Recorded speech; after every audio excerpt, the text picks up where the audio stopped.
ជំរាបសួរបងប្អូនអតិថិជនដែលត្រូវការទិញដីឬក៏ទិញហាងសម្រាប់បើកជាហាងកាហ្វេ restaurant នៅក្នុងក្រុងសៀមរាបបាទទីតាំងមួយកន្លែងនេះគឺស័ក្តិសមមែនទែនដោយសារនៅលើផ្លូវ8ម៉ែត្រផ្លូវបេតុងហើយកែងទៀតបាទហើយទីតាំងមួយកន្លែងនេះគឺត្រឹមតែ2នាទី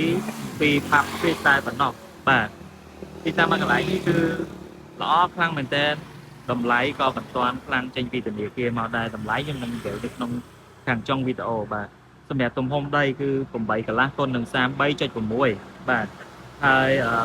មានជាលក្ខណៈហាងស្រាប់តែម្ដងអាចរៀបចំកាយកុន renovate បន្តិចបើកចេញជាហាងកាហ្វេឬក៏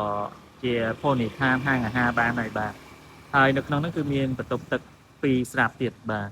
និយាយទៅគឺទីតាំងនេះគឺល្អខ្លាំងមែនតើបាទអញ្ចឹងបងដែលចាប់អារម្មណ៍បងអាច